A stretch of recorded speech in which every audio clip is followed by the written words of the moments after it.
Adeshewa had always lived by one simple rule: money couldn't buy happiness. So chase it. At 26, she worked as a barista at a small coffee shop in Portland, earning just enough to cover her cramped studio apartment and weekend adventures. Her friends called her carefree. Her parents called her irresponsible. Adeshewa, you have a degree in marketing, her mother would say during their weekly phone calls. Why are you wasting it making lattes? But Adeshewa didn't see it as waste. She saw freedom. No corporate ladder to climb, no stress about promotions or portfolios. She spent her evenings painting, her weekends hiking, and her money what little she had on experiences rather than savings. Her bank account rarely held more than a few $100s, and she liked it that way. No attachments, no anxiety about losing what she'd built. Her best friend Jamie was the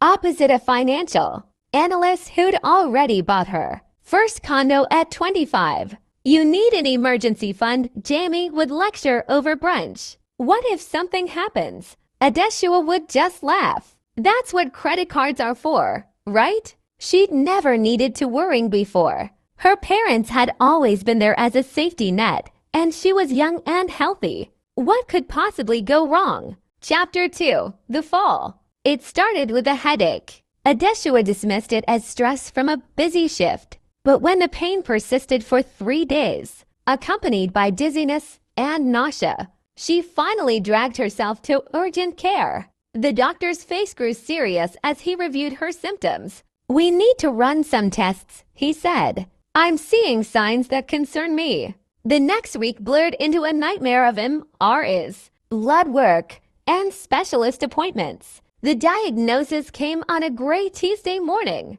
A benign but rapidly growing brain tumor that required immediate surgery. Without it, the doctors warned, she could face permanent neurological damage or worse. The surgery would cost $85,000 her. Insurance the bare bones plan she'd chosen because it was cheapest would cover only $30,000.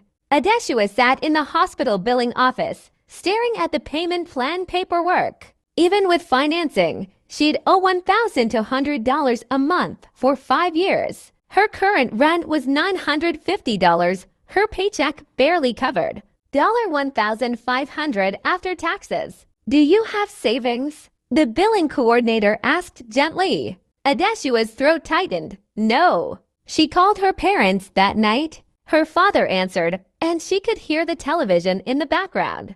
The familiar comfort of her childhood home. When she finished explaining, there was a long silence. Honey, her father finally said, his voice heavy, we would help if we could. But we remortgaged the house 2 years ago when your mother had her hip surgery. We're barely making those payments. We have nothing left to give.